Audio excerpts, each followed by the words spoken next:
Strictly speaking, it is very natural for human beings to mourn, to enter into deep grief when they lose their beloved ones, their friends, and those who may be distant to them in terms of bloodlines, but are individuals whom they admire.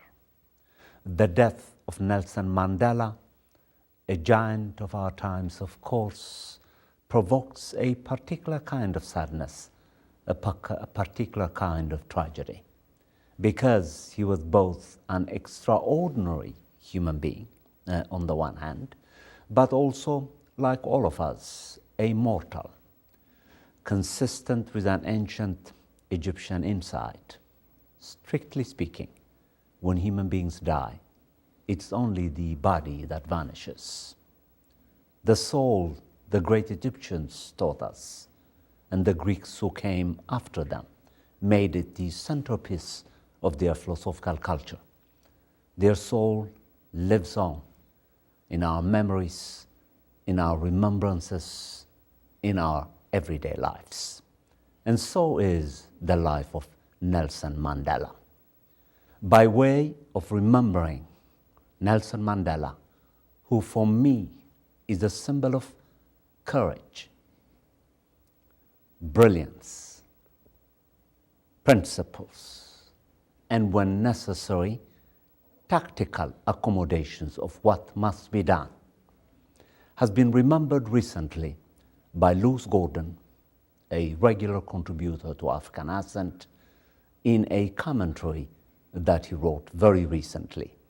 I would like to read some portions of it, it's quite long, with my audience by way of remembering the meaning of Nelson Mandela.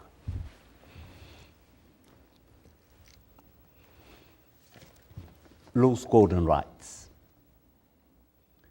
I, along with millions, perhaps even billions, lit a candle on the 5th of December 2013 in memory of Nelson Rolihlahla Mandela, Madimba or Tata, as he is also affectionately known in the Xhosa language of his native land, Azania, known through its colonial and now post-apartheid name, South Africa. The candlelight has many meanings in many societies. As light, it signifies disclosing a path for his new journey. For the living, it shines upon us as a form of continued connection, disclosing to us something on which to reflect.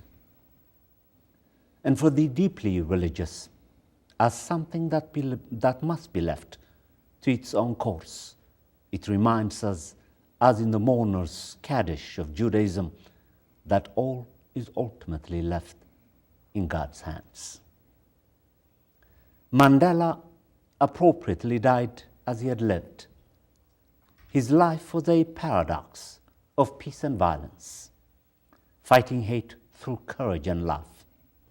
He died in a healthy way, facing illness with characteristic courage, with the unusual status of a former executive official of an African country whose moral stature has made him a perpetual leader. While facing violence and suffering throughout his life, he died in what is the right metaphor for what he cultivated: peace. There will be many adjectives mentioned to offer a glimpse of what this great man represented. Perhaps no two will exceed those of courage and dignity.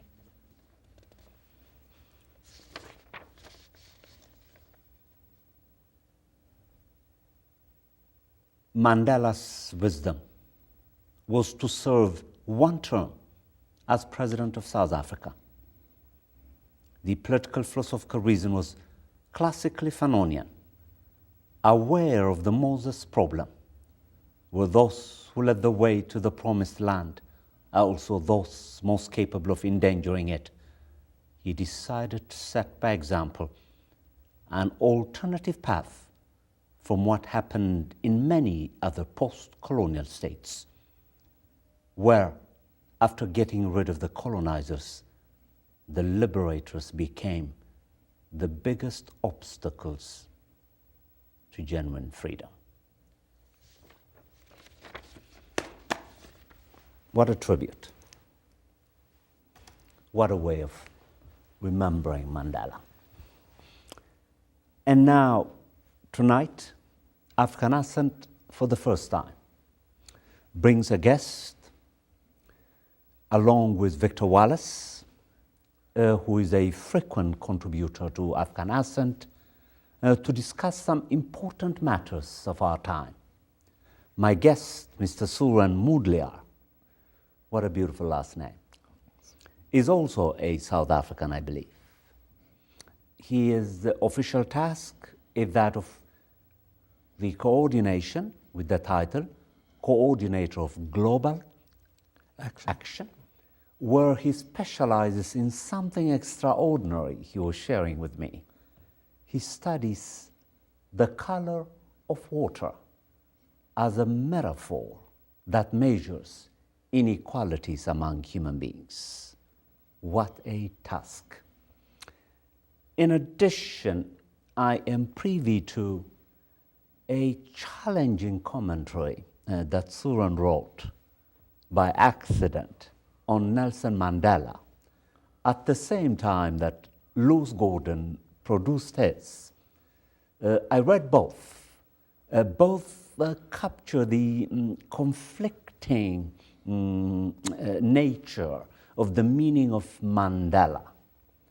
There are those who contend that Mandela belongs to the ruling class, and there are those like Suren who contend that Mandela belongs to working people. In fact, in your commentary, Suren, what I found truly challenging is that thanks to you, I now know that when Mandela was at Robben Island, metaphorically called the University of Robben Island, how little did I know that he was struggling with this fantastic idea of socialism. And in your commentary, you note that his understanding of socialism was not as complete as it could be. Perhaps this is possibly a function of the fact that he might not have had an access to the economic and philosophical manuscripts of Marx, which I think were published by 1934.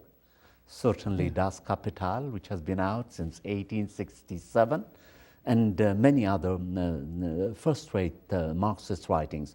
For whatever reason, he might have had an intuitive understanding of the idea of socialism, but I don't think it was sufficiently systematic for him to ground his project of liberating South Africans from the menace of apartheid and lead them on by putting them on the path of the socialist project.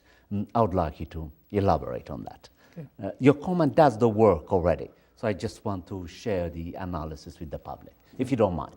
Certainly. Well, in saying that Mandela perhaps didn't have the most precise and scientific understanding of what at that time was a world historical idea, socialism, I'm not in any way trying to detract from the greatness and from the achievements of Nelson Mandela, and perhaps more importantly, the achievements of that whole generation, that whole milieu of activists who were taken into apartheid prisons and then came out in the late 80s and early 1990s. So Mandela's socialism, I think, was one that developed initially perhaps even for strategic reasons, in the sense that the people advocating socialism were also the people advocating non-racism. And so there was a close affinity between anti-racist demands and pro-socialist demands. And for that reason, Mandela saw some strategic advantage in allying himself with socialists. But as has just been revealed in days after his passing, his socialism was also connected to a membership in the Communist Party of South Africa. He was, in fact, on the Central Committee of the Communist Party. That was recently explained by Bill Keller in the New York Times as being a purely strategic decision. He mentions that, of course, the African National Congress under Mandela was a broad tent, a big tent, encompassing all sorts of African nationalism, black consciousness, and other forms of resistant ideology. What's interesting, though, is that no matter which one of those strands of African thinking, all of them embraced one or other form of socialism. And so when Mandela talked about his own embrace of socialism, he saw it in some ways as very consistent with Christian values, and he saw it as being very consistent with the practices of African society. It might have been a mythologized African society. Nonetheless, he recognized something in socialism as being consistent with the everyday life practices of Africans, either in anti-colonial pre-colonial times or in their survival during colonialism. So for Mandela, I think the move towards socialism was something very organic and consistent with a world historical idea, an idea shared by a lot of people, but it was also something very strategic, consistent with his anti-racist, anti-apartheid struggle. Mm-hmm. And in the same commentary too, something grabbed my attention, namely your contention, correct me if I'm wrong, that Mandela did not have a sophisticated understanding of the labor theory of value, which I sometimes prefer to call a theory of labor value. You can take it in either form you like. What do you mean by that?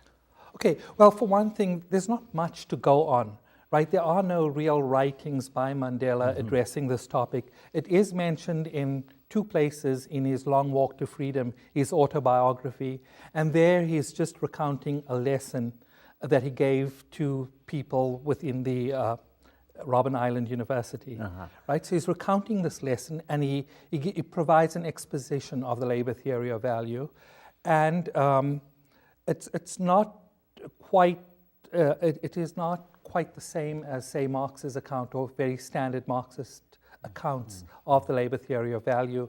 For me, the important thing wasn't to quibble about the details of the labor theory of value or how the law of value works, but merely that it was clear that Mandela had engaged these ideas and was conveying these under very strange circumstances, under the circumstances of imprisonment, to another generation of activists. The danger, though, the danger that was realized, the difficulty that was realized was that upon release, they were confronted with not only the fall of the Berlin Wall, right, but also the fall of many democratically elected governments that were socialist. For example, the Sandinistas. And in this onslaught against socialism, you had these very inadequately prepared thinkers, people who were men of action who brought the apartheid system to its knees, but who had not yet developed any counter ideas for socialism, ideas that empowered socialism to take on the neoliberal onslaught of the early 1990s. And so that was the challenge, how, based on their understanding, as people emerging from prison, would they engage this new system? Now, I don't believe that it's merely a lack of theoretical preparation. There are a host of other factors that explained why, upon achieving democracy, they were not able to bring about economic equality in any really meaningful way. Indeed, South Africa today is more unequal than it has been at any point in its history. In fact, this reminds me to reflect with you a similar judgment, exactly like yours, that the great South African theorist Achille Mbembe made about the ANC, of which, of course, Nelson Mandela was one of the key founders. Achille Mbembe contends that the ANC was very conversant with the works of Frantz Fanon, and yet they don't seem to have honored Fanon by contributing to the revamping of the very institutions that Fanon condemned by using the metaphor of the nature of the earth, which I think is in fact a living metaphor for South Africa itself. Yeah, I think Fanon's account, in Wretched of the Earth, about the pitfalls of national consciousness apply very dramatically to South Africa. In fact, with such great foresight that it's very frightening and tragic. However, the challenges, I think, facing the African National Congress were enormous at the time of democratization. And in addition, and I think this is a bit more fundamental too, there were many achievements and innovations that the African National Congress was able to carry out. I think at the time of independence, or at the time of democratization, they negotiated one of the most progressive constitutions in the world, guaranteeing free basic water, for example, in the constitution itself. But on a number of other fronts, it was probably the first African country, if not the first country in the world, to recognize that equality for gay people. That's right. So there are a number of innovations. So I don't want to shortchange their achievements. I don't want to say that they didn't achieve a lot. Nonetheless, they were not able to transform or address the economic structures.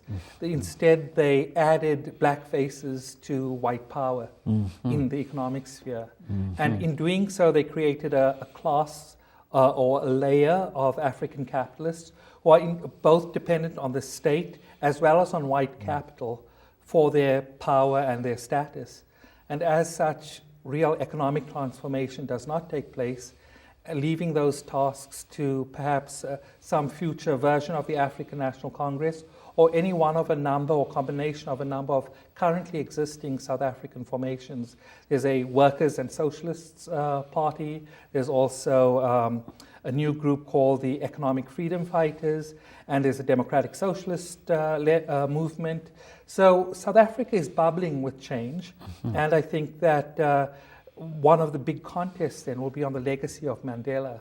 The trade union movement itself is undergoing major changes, to put it mildly, that will really determine the future of the country. And so I think that in this context, Mandela becomes an explosive figure, possibly powering the next generation of change, where people read certain things out of Mandela as opposed to the things that the ruling class is currently reading out of Mandela. Instead of the Mandela was a uniter and somebody who was in a position to forgive, we may recover the Mandela who became somebody who had enough power to forgive. And that meant organizing and disrupting and bringing about, in essence, social change that doesn't necessarily follow traditional constitutionally prescribed paths. That's right. And following your commentary once again, it's quite appropriate then, correct me if I'm wrong, to also remember Mandela as someone who was attracted to this fantastic idea, regulative idea of socialism.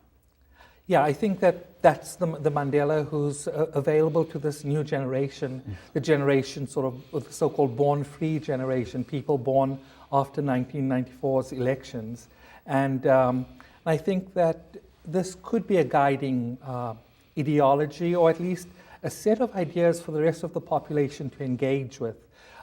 Currently, education is extremely unequal. And as such, only the very wealthy are able to afford a world-class university education and that kind of thing.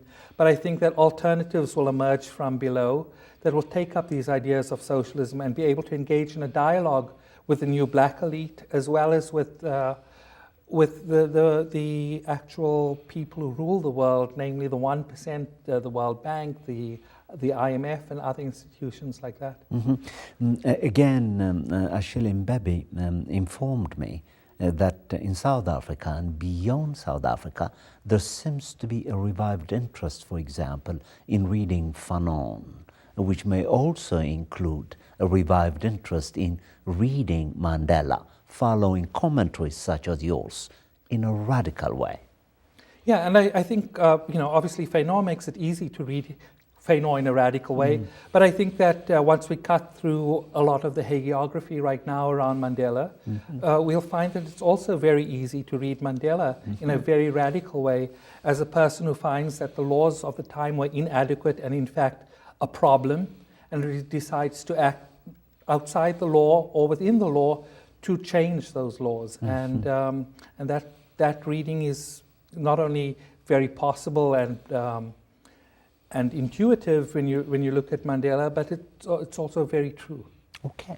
And now, of course, what I'm going to do is, it's purely accidental that Mandela died shortly after I had invited you and Victor to be guests who would be addressing a different topic altogether.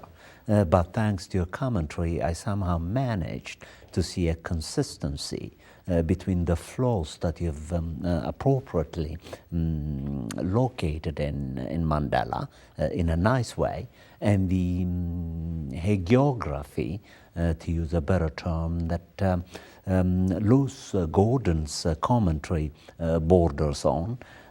At a future date, I would like to invite you to come back and do a 1 hour work on Mandela himself. So now what I would like us to do is shift gears somehow and explore this fantastic idea of socialism, which was of interest to Mandela, but also of great interest to Afghan Ascent.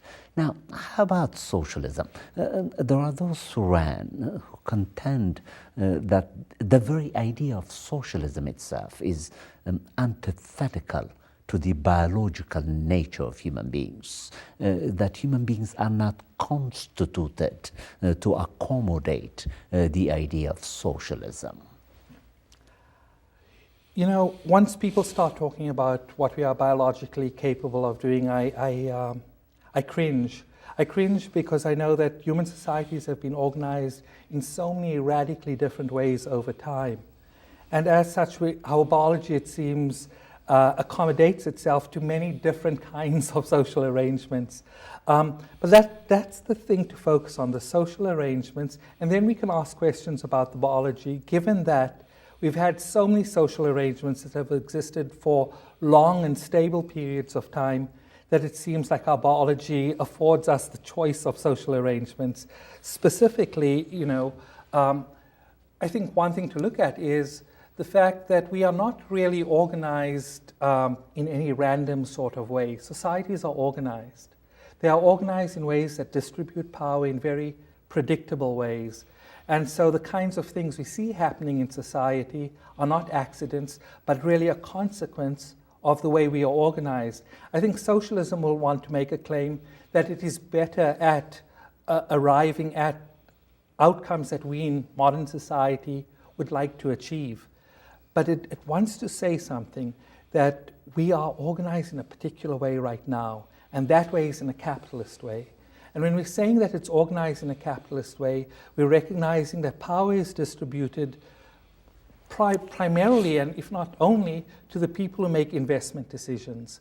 And the people who make investment decisions are largely bankers, financiers, and people with capital. And that arrangement has produced very clear, distinct outcomes, namely regular economic crisis, environmental catastrophe, as the environment is treated as just one of many factors of production. It has also produced inequalities that are absolutely horrendous. I don't think the world has known similar levels of inequality to the ones we have today, where a few people can earn as much as a country does.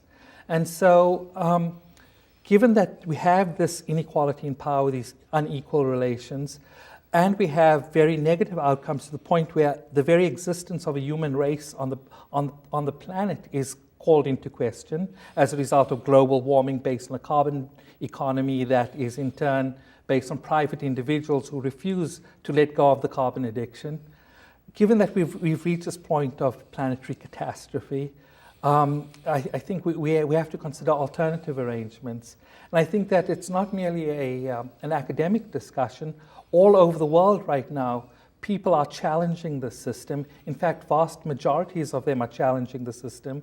And they're either put down through active repression or through disorganization in their own ranks, or through, and I think this is in fact more important, the fact that the media that connects all of us tends to be dominated by a tiny fraction of the population.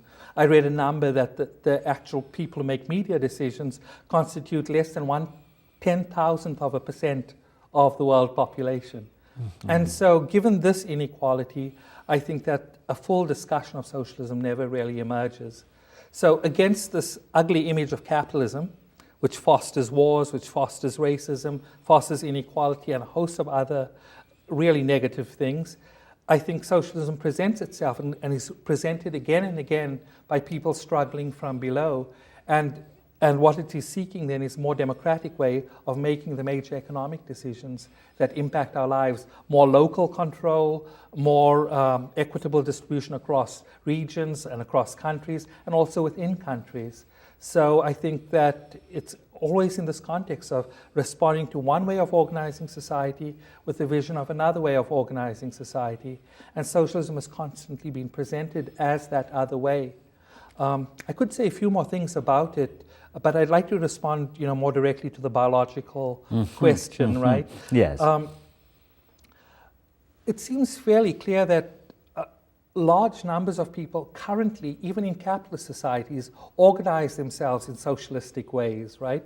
We have nationalized industries, nationalized projects, where the state controls things, and we also have a number of other projects like the Mondragon Collective, where cooperatives, which organize literally multi-billions of dollars worth of investment, but all handled in a cooperative way. So there are many socialistic institutions that people seem perfectly fine in accommodating themselves to as a way of cooperating with one another, be they credit unions, the post office, and other sorts of things. These are all very socialistic kinds of institutions. So you don't take, for example, then the 17th century epistemological traditions that the so-called social contractarians, namely John Locke, Thomas Hobbes, and of course certain aspects of Rousseau,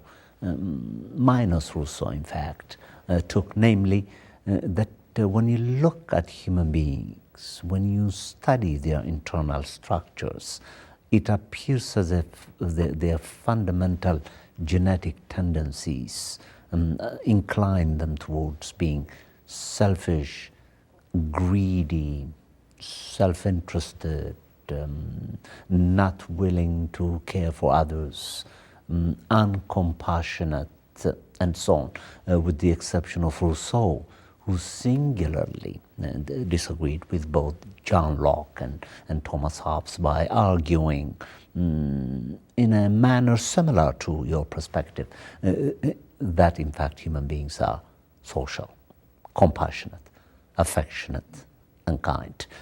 Now, which model of what it means to be a human being do you think could accommodate what I keep on calling this fantastic idea of socialism? I think that for one thing, even John Locke recognized a kind of labor theory of value before its time, or about the same time as Ricardo, in that he saw property as embodying our labor. And so he developed a very early version of the labor theory of value, and he also recognized that labor is performed socially. And so I think that there are elements in all these thinkers that speak to the possibility of a better organized society. Even Thomas Hobbes recognized the need for the state to provide common goods. So I don't think that the claims, the ontological claims of, say, Locke and Hobbes on the one hand versus Rousseau on the other hand, are ones that preclude or make possible socialism. I think that one needs a much lower level of abstraction. One has to look at actual concrete practices in everyday life that accommodate themselves to socialism, whether it's the distribution of labor within a family. Then what is this dominant idea, which has now become, to use a fancy term, culturally speaking, hegemonic, that guides our everyday vocabulary as we talk about one another as selfish and greedy and so on, came from? I'm just trying to root the language of the present in some kind of hypothetical understanding of our humanity. Well, look, I think we are, and I think I can be very selfish, very greedy, and exhibit all the negative symptoms that the thinkers you cited would identify as distinctively human. However, I believe that these kinds of traits, which I think all of us share, are things that get exaggerated by our current social system. In the context of everyday threats to our survival, in the context of the threat of unemployment, it's natural that people like you and I could become hoarders. We could become people who don't show solidarity with our neighbors and that kind of thing. We don't display the kind of empathy we believe is necessary. At the same time, we see enormous acts of empathy. We see it in people like Mandela, but we also see it in everyday behavior by virtually everyone, you know. So that oftentimes people complain that, well, you collapse and fall in the streets of New York and no one pays attention to you. The fact is, people complain about that because it's not taken as the standard of behavior. I think empathy and these other things that we recognize as prerequisites for socialism are things that we see every day. And at the same time, the hegemonic view of human beings as being, as being prone to lives that are short, nasty, and brutish in their natural condition, that perspective, that hegemony, has more recently been established really through force. So when alternatives emerge, like the Occupy movement, they have to be physically displaced from their occupations. The whole idea must be removed from the front pages. And they were removed, and they were removed through force. So the ideas are no longer hegemonic in the sense that people buy into those ideas. They're hegemonic in the sense that a Leviathan has landed upon people when they try to organize alternatives.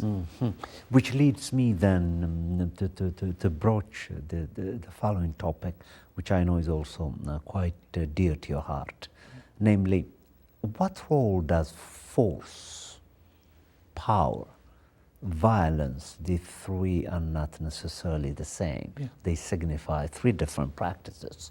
So let's say force and violence. What role do they play in bringing about socialism?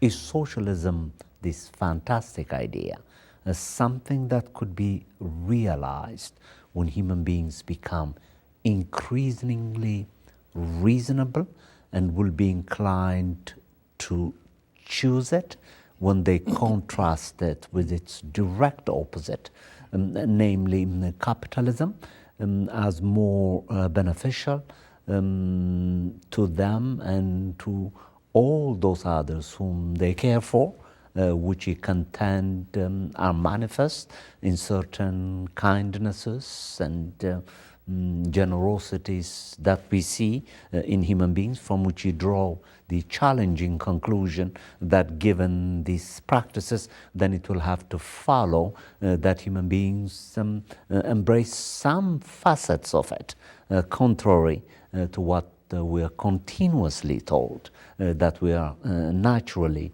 brutish, our life is short, nasty, greedy and self-interested.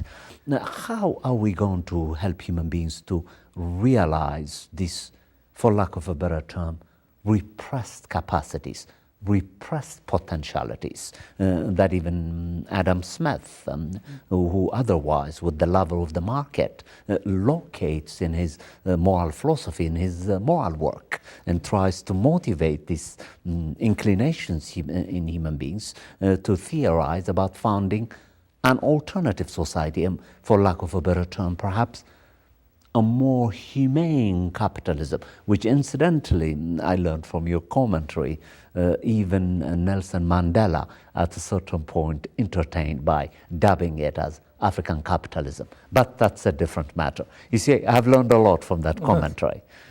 I'm glad you found things in there that you can talk about.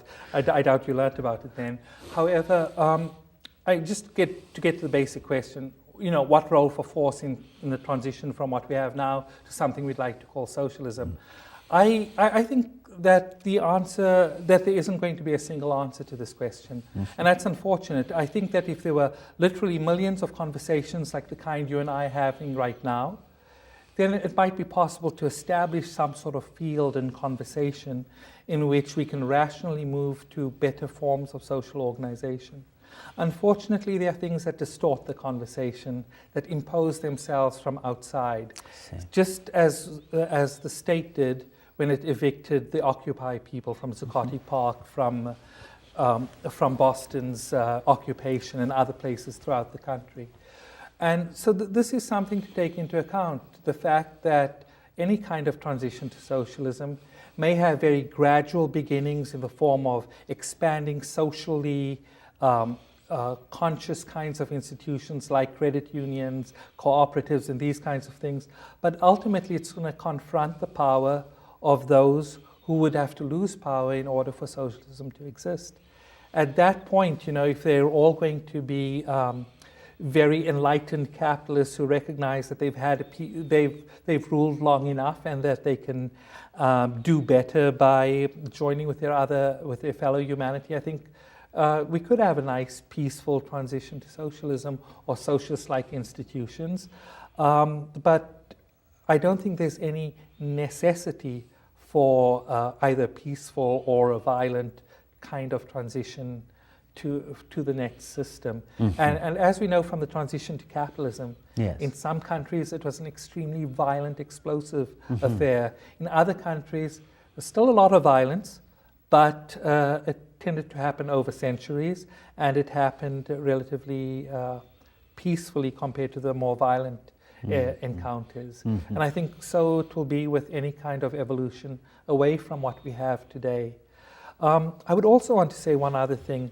The distance between capitalism and socialism may not be as great as we think it is. Really? I think that there are a number of institutions that currently exist that would exist in relatively unchanged ways in a future socialist system. And in fact, it's capitalism that's distorting the potentials of these institutions.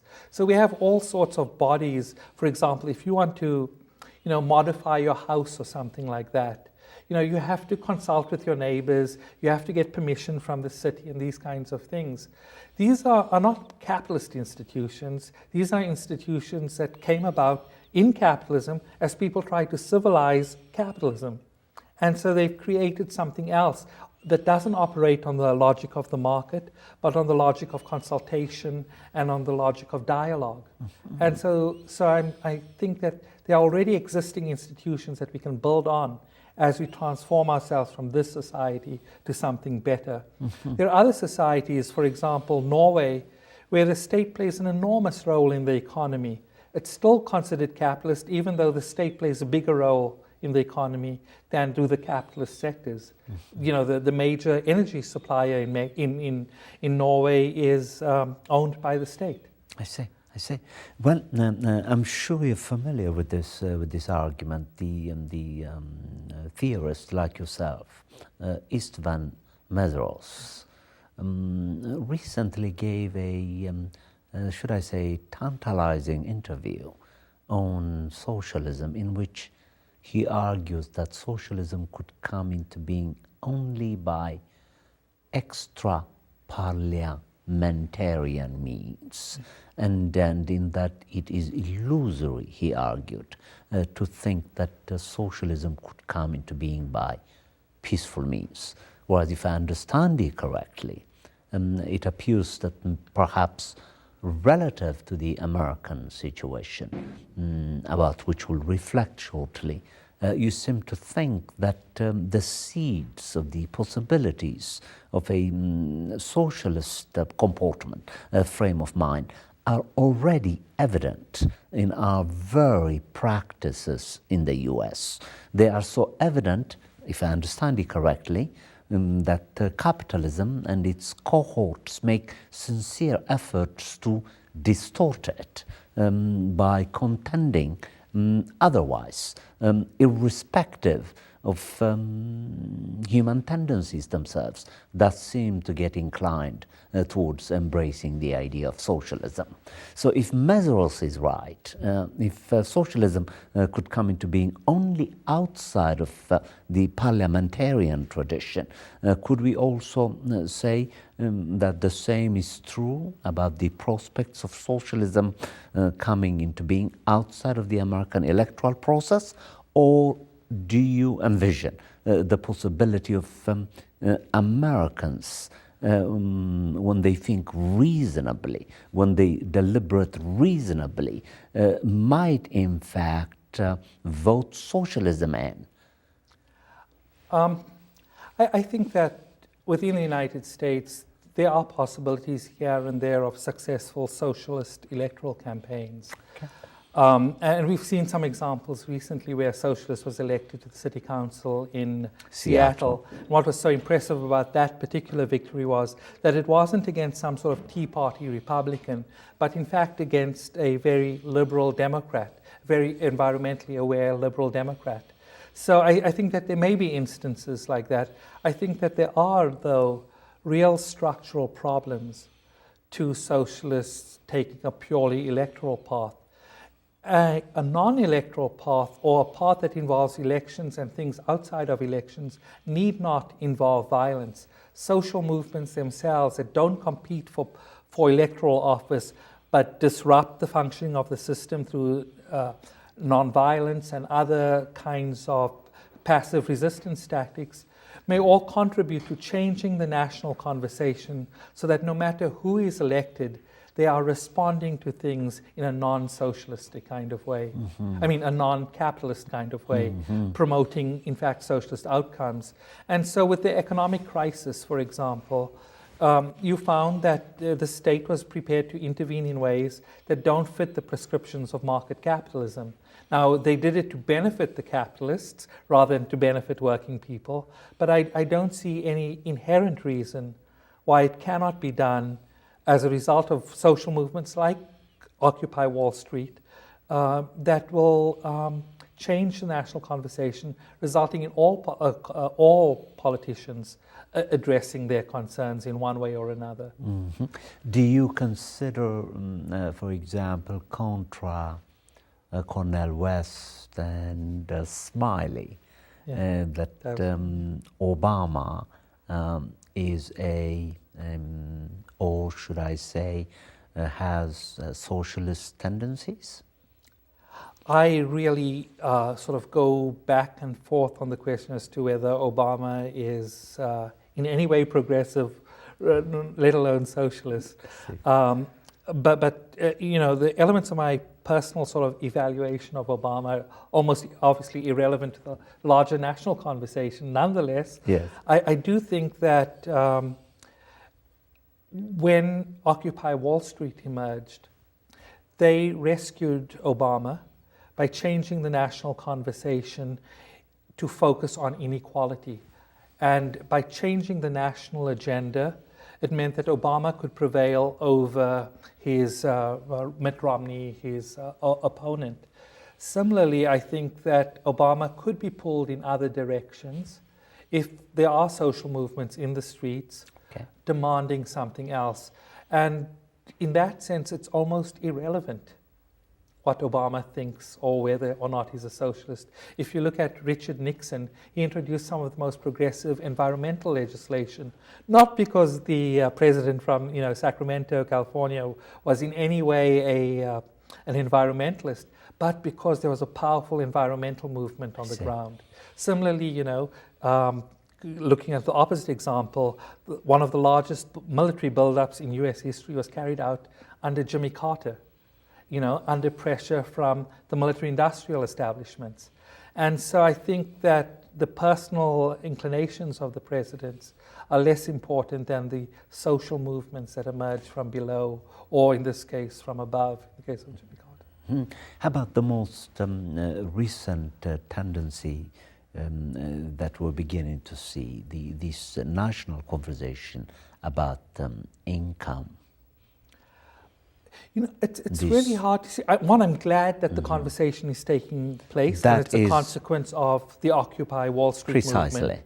And he has returned to that theme now. Yes, he has. The president has. Am I right? I'm just looking at the polls. I mean, I think it has, and I think that the worst mistake we could make is to leave it up to him to continue the conversation. I see. I think that we really do need to find independent ways, such as through, you know, the 15-hour minimum wage kind of demands that the successful socialist candidate in Seattle was able to amplify through her campaign. If we're able to take those kinds of examples, then we will be assuming Obama has some progressive content to his personality, we would be strengthening that by engaging in the conversation ourselves. Yeah. And now, of course, this is a very broad topic, but I think you would want to address it, namely this misdescription of the American voter, to return to an old theme, that the American voter is just inherently incapable of embracing socialism because it's so un-American, is what the news media continuously teaches. What is your take on that? Well, if one looks at the values that American voters say they subscribe to, including things around economic justice, we tend to find that the American voter tends to be much more progressive, much more socialist-oriented than most people would imagine. Polling has indicated by Pew Center for on Press and People that, for example, about 50% of young people see socialism more positively than they see capitalism. More than 45% of African Americans see socialism more positively than they see capitalism. And about a full third of the population see socialism in positive ways. So I think that the problem we have in the United States is that the political system produces outcomes that are very much at variance with the values of the American people. And so when we see people having to vote on increasing the minimum wage, you'll find that elections that will return people like George Bush to power are ones that also return votes in favor of increasing the minimum wage. So I think that there's a lot to be made of the American public's public opinion. And once we are able to work with that in different, more innovative ways, I think we'll see things that correspond less to traditional capitalism and more to socialism. And of course, we have about 8-9 minutes left. I am so impressed by the kind of work that you're doing. As the coordinator of the Color of Water, what kind of work and what kind of policy are you attempting to push through this work? Okay. Well, okay. I should just say, though, that work is very different from the kind of topics we've been addressing right now. It's a very practical project where we're looking at inequality in the city of Boston as it applies to access to water. And what we found by looking at the data from the Boston Water and Sewer Commission is that there are very predictable patterns of inequality. The number of shutoffs, of water shutoffs across different city wards, city neighborhoods, very, very consistently with race and income. The higher the proportion of people of color in a neighborhood and the higher the number of low-income people, the higher the number of either actual water shutoffs or threatened water shutoffs. Now, this is just one part of a normal working person's costs for every month, but it's a significant part and it impacts people's lives. And so what we're looking at is, one, we want to understand why this is the case. We don't believe it's we don't believe that there's some racist behind the scenes pulling the cards, pulling the puppets or anything. But we want to understand why this is happening, and we'd like to see policies put in place, especially now that we're having a transition to a new mayor, that will address these inequalities, making sure that the water keeps flowing no matter what people's income or race is. But there is no inherent contradiction between that interest and your global vision for human beings. Yeah. In fact, this work is on a narrower level, I think, an example of the kind of world that you would like human beings to live in which all, independent of their social situations, would have access to what the great John Rawls called the fundamentals of life: food, shelter, clothing, and in this instance, water. Yeah. So your work is not as far out as you think it is. Yeah, no, it's in no way a contradiction with what I believe as an individual. Nonetheless, there are many people who don't necessarily share my commitments who also support this work because it speaks to something that is such a basic necessity. It is also something that involves us holding a public institution accountable as opposed to a market institution. Because it's consistent with what I learned from you, and your vision of human beings as compassionate, caring, sharing, and generous, and the types whom you're working with, who need not necessarily explicitly endorse socialist ideals, share something profoundly human with you, that they care for the world and they care for others. We have about 1 minute left. If there's something about socialism that you'd like my thousands and thousands of viewers to know, what would that be? Give them an advice. Well, those thousands and thousands of viewers are probably more socialist than they care to say, in the sense that when we examine our relationships with our neighbors and our family, we are not thinking about market economic relationships. We're not looking at our family members and our neighbors as vehicles to profit, and instead we look at them as people who we can relate to in more complete ways than the market allows us to. And so I think that if we're thinking about socialism, we have to look at our life practices, and we'll be pleasantly surprised to find that, in fact, we are more socialist than we care to admit. We still have 1 more minute left, and considerably less, just about done. You have been quite remarkable, and I'm so glad to have invited you to African Ascent, and I invite you, when you have time, to become one of our regular contributors. This has been your host, Teodros Kiros, for African Ascent. Thank you.